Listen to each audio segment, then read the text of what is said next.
Hello friends, welcome to Patakal English Academy and Banishankar English Academy. Second PUC, second unit 2 dear.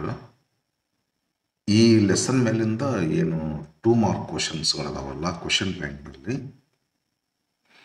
ಆ ಕ್ವಶನ್ಸ್ಗಳಿಗೆ ಇವತ್ತು ನಿಮಗೆ answer ಮಾಡಿಕೊಡ್ತೀನಿ. 6 ಕ್ವಶನ್ಸ್ಗಳನ್ನ ಕೊಟ್ಟಾರ. ನೋಡೋಣ ಬನ್ನಿ ಏನು ಕ್ವಶನ್ಸ್ ಇದಾವೆ, ಏನು ಆನ್ಸರ್ ಇದೆ ಅಂತ ಹೇಳಿ. Number 1, 2 mark questions, friends. Number 1, mention any 2 things which make Monaco a toy kingdom. ಅಂದ್ರೆ ಮೊನಾಕೋ ರಾಜ್ಯದ್ದು ಅದು ಟಾಯ್ ಕಿಂಗ್ಡಮ್ ಅಂತ ಅಂತಾರ. ಟಾಯ್ ಕಿಂಗ್ಡಮ್ ಅಂದ್ರೆ ಸನ್ ಕಿಂಗ್ಡಮ್ ಇದು ಅಂತ. ಸನ್ ಕಿಂಗ್ಡಮ್ ಅಂತ ಅನ್ಕೋಬೇಕಾದ್ರೆ ಅದರದ ಪ್ರಮುಖ ಒಂದೆರಡು ಲಕ್ಷಣಗಳನ್ನ ಹೇಳ್ರಿ ಅಂದ್ರೆ ಗೊತ್ತಾಗ್ಬಿಡ್ತೈತಿ ಇದು ಸನ್ ಕಿಂಗ್ಡಮ್ ಅಂತ ಕ್ವಶನ್. ಅಂದ್ರೆ ಆ ಕಿಂಗ್ಡಮ್ ಬಗ್ಗೆ ಒಂದೆರಡು ನಾವು ಪಾಯಿಂಟ್ ಅನ್ನು ಹೇಳಬೇಕು. ಆ ಪಾಯಿಂಟ್ ಹೆಂಗಿರ್ಬೇಕು ಅಂದ್ರೆ ಆ ಕಿಂಗ್ಡಮ್ ಹಿಂಗಾದ್ರೆ ಭಾಳ ಸಾಂದ್ ಐತ್ ಬಿಡೋದು ಅಂತಂದಿರ್ಬೇಕು. ಅಂತ ಪಾಯಿಂಟ್ಗಳನ್ನ ಹೇಳು ಅಂತಂದಾಗ ಕ್ವಶನ್ ಅದು. ಅದಕ್ಕೆ ನಾ ಆನ್ಸರ್ ಏನು ಬರ್ತೀನಿ ಅಂತಂದ್ರೆ it has only 7,000 population are inhabitants. ಜನಸಂಖ್ಯೆ ನೋಡಿದ್ರೆ ಬರೀ 7,000 ಇತ್ತು.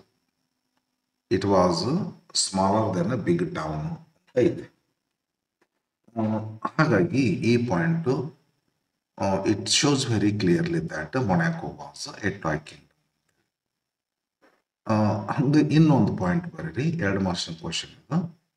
ಸೆಕೆಂಡ್ ಪಾಯಿಂಟ್ ಏನೈತಂದ್ರೆ the army has only 60 soldiers ಅಥವಾ 60 men.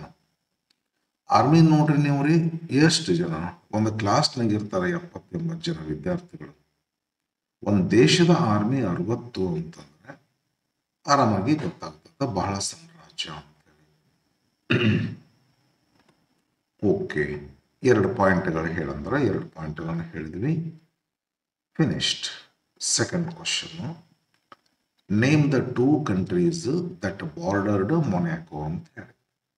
Monaco was on the borders of France and Italy and near the shore, on the shore of, near the shore of Mediterranean Ocean ಅಂತ ಬರ್ತೈತಿ ಲೆಸನ್ದೊಳಗೆ ಬಂದ ಮಾಹಿತಿ ಪ್ರಕಾರ.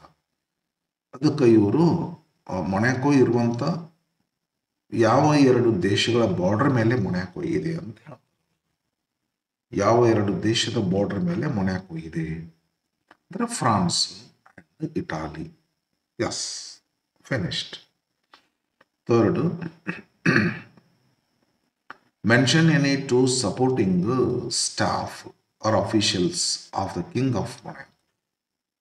ಈ king of Monaco ಬೇರೆ ಬೇರೆ ಪ್ಲಾನ್ಗಳು ಮಾಡ್ತಾರೆ. ಅವ್ರು ಮಾಡೋದಿಲ್ಲ, ಆ್ಯಕ್ಚುಲಿ ಮಾಡ್ಲಿಕ್ಕೆ ಹೇಳ್ತಾರೆ. ಅವ್ರು ಹೇಳ್ದಂತೆ ಅವರಿಗೆ ನಡ್ಕೊಳ್ಳಿಕ್ಕೆ ಒಂದೆರಡು ಸಪೋರ್ಟ್ ಮಾಡುವಂಥ ಒಂದೆರಡು ಸ್ಟಾಫ್ಗಳನ್ನ ಹೇಳ್ರಿ ಅಂತ ಇದು ಕ್ವಶನ್. ಪದೇ ಪದೇ ಹೇಳ್ತಾರೆ ನೋಡ್ರಿ, ಅವರು ಮಿನಿಸ್ಟರ್ಸ್ ಎಲ್ಲ ಕರೀತಾರ, ಹೇಳ್ತಾರ, ಕೌನ್ಸಿಲ್ ಅವ್ರು ಕರೀತಾರ, ಹೇಳ್ತಾರ. ಆದ್ದರಿಂದ ಇವು 2 ಅವ್ರಿಗೆ ಸಪೋರ್ಟಿಂಗ್ ಸ್ಟಾಫ್ ಅಂತ ಹೇಳಕ್ಕೆ ಅಡ್ಡಿಲ್ಲ. ಯಾಕಂದ್ರೆ ದ ಮಿನಿಸ್ಟರ್ ಆಫ್ ಸ್ಟೇಟ್ ಇದನ್ನು ಬೇಕಂದ್ರೆ ಮಿನಿಸ್ಟರ್ಸ್ ಅಂತ ಮಾಡಬೇಕು. ಮಿನಿಸ್ಟರ್ಸ್ ಆಫ್ ದ ಸ್ಟೇಟ್ ಇದನ್ನ ದ ಕೌನ್ಸಿಲ್ ಆಫ್ ಗೌರ್ಮೆಂಟ್ ಅಥವಾ the council of royal advisers ಅಂತ ನೋಡ್ಬೋದು. ಮಾಡಿದ್ರಿ 2 ಪಾಯಿಂಟ್. ಪದೇ ಪದೇ ಅವ್ರನ್ನ ಮಿನಿಸ್ಟರ್ಸ್ ಕೇಳ್ತಿದ್ರು. Council of government or council of royal advisers ಅಂತ ಇರ್ತಾರೆ, ರಾಜರಿಗೆ ಉಪದೇಶ ಮಾಡೋರು ಅಂತ ಇರ್ತಾರೆ. ಅವ್ರನ್ನ ಪದೇ ಪದೇ ಕರೆದು ಅವರಿಗೆಲ್ಲ ಹಿಂಗೆ ಬೇಡ, ಇದು ಎಕ್ಸ್ಪೆಂಡಿಚರ್ ಭಾಳ ಆಗ್ತದೆ, 2 dear ಆಗ್ತದೆ, ಮತ್ತು ಬೇರೆ ಹುಡುಗರು ಅಂತ ಹೇಳ್ತಿದ್ರು. ಅವಾಗ ಅವ್ರು ಏನು ಮಾಡ್ತಿದ್ರು, ಇವ್ರ ಪ್ರಕಾರ ಬೇರೆ ಬೇರೆ ಪ್ಲಾನ್ಗಳನ್ನು ಮಾಡ್ತಿದ್ರು. ಇವು 2 ಸಮಿತಿಯವರು ಅವರಿಗೆ ಸಪೋರ್ಟಿಂಗ್ ಸ್ಟಾಫ್ ಅಂತ ಹೇಳ್ಕೊಂಡು ಹೇಳಕ್ಕೆ ಅಡ್ಡಿಲ್ಲ.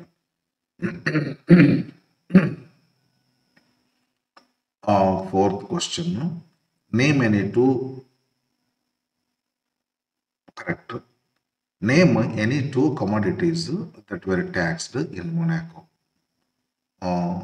ವೈನ್, ಸ್ಪಿರಿಟ್ಸ್ ಅಂಡ್ ಟೊಬ್ಯಾಕೋ ಅಂತ 3 ಅದಾವ್ರಿ. ನೀವು ಇವು ಮೂರುಗಳಲ್ಲಿ ಯಾವುದಾದ್ರು ಎರಡು ಬರೆದ್ರೆ ಸಾಕು. ನಾನು ಇರಲಿ ಅಂತ ಹೇಳ್ಕೊಂಡು ಮೂರು ಕೊಟ್ಟೇನೆ. ಕಮಾಡಿಟಿ ಅಂದರೆ ವಸ್ತುಗಳು. ಮೊನಾಕೋ ದೇಶದಲ್ಲಿ ಯಾವ್ಯಾವ ವಸ್ತುಗಳ ಮೇಲೆ ಟ್ಯಾಕ್ಸನ್ನು ಹೇರಲಾಗಿತ್ತು ಅಂತಂದ್ರೆ ವೈನ್, ಸ್ಪಿರಿಟ್ಸ್, ಟೊಬ್ಯಾಕೋ ಅಂತೇಳಿ.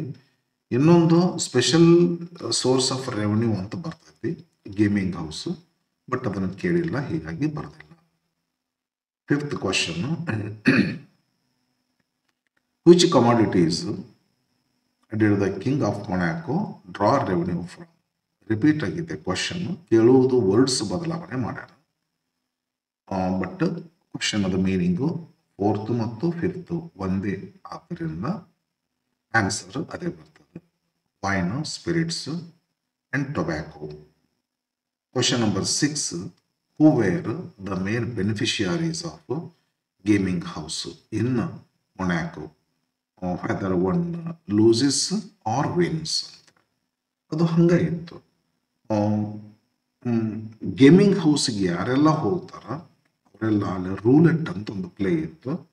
ರೂಲೆಟ್ ಪ್ಲೇ ಆಡ್ಬೇಕಾಯ್ತು ಅಂತಂದ್ರೆ ಇಂತಿಷ್ಟು ಪರ್ಸೆಂಟೇಜ್ ಅಂತ ಹೇಳ್ಕೊಂಡು ಅಲ್ಲಿ ಗೇಮಿಂಗ್ ಹೌಸ್ ಕೀಪರ್ ಅಂತ ಇರ್ತಾರೆ. ಆ ಗೇಮಿಂಗ್ ಹೌಸ್ ಕೀಪರ್ಗೆ ಟ್ಯಾಕ್ಸ್ ಕಟ್ಟಿ ಅವರು ಪ್ಲೇನ ಸ್ಟಾರ್ಟ್ ಮಾಡಬೇಕಾಗ್ತಿತ್ತು. ಅವರು ಆ ಗೇಮ್ದೊಳಗೆ ವಿನ್ ಆದರೂ ಇವರಿಗೆ ಟ್ಯಾಕ್ಸ್ ಕಟ್ಟಬೇಕಾಗ್ತಿತ್ತು, some percentage on every turnover ಅಂತ ಐತಿ. He had to pay some percentage on every turnover ಅಂತ. ಟರ್ನ್ ಓವರ್ ಅಂದರೆ ಏನು, ಸೋಲಲಿ ಗೆಲ್ಲಲಿ, ಆ ಪ್ರತಿ ಟರ್ನ್ ಓವರ್ಗಿನೂ ಅವರು ಟ್ಯಾಕ್ಸ್ ಕಟ್ಟಬೇಕಾಗ್ತಿತ್ತು. ಸೋತ್ರೇನು ವಾಪಸ್ ಕೊಡ್ತಿರ್ಲಿಲ್ಲ, ಅದೆಲ್ಲ ಸೋತ್ರ ಬಂತು ಗೆದ್ರು ಬಂತು. ಗೇಮಿಂಗ್ ಹೌಸ್ ಕೀಪರ್ಗೆ ಇಂತಿಷ್ಟು ಪರ್ಸೆಂಟೇಜ್ ಅಂತ ಹೇಳ್ಕೊಂಡು ಟ್ಯಾಕ್ಸ್ ಕಟ್ಟಬೇಕಾಗ್ತಿತ್ತು. ಆ ಟ್ಯಾಕ್ಸ್ನಲ್ಲಿ ಲಯನ್ ಶೇರ್ ಪ್ರಿನ್ಸ್ ಹೋಗ್ತಿತ್ತು, ರಾಜ್ಕುಮಾರ್ಗ ಕಿಂಗ್ಗೆ ಹೋಗ್ತಿತ್ತು, ಕಿಂಗ್ ಆಫ್ ಮೊನಾಕೋ ಹೋಗ್ತಿತ್ತು. ಯಾಕಂದ್ರೆ only he monopolised that gaming house business. ಹೀಗಾಗಿ ಏನಾಗ್ತಿತ್ತು, ಗೇಮಿಂಗ್ ಹೌಸ್ನಲ್ಲಿ ಅವರು ಅಲ್ಲಿ ಹೋದಂಥವರೆಲ್ಲರೂ ಪ್ರತಿಯೊಬ್ಬರು ಟ್ಯಾಕ್ಸನ್ನು ಕಟ್ಟಬೇಕಾಗ್ತಿತ್ತು.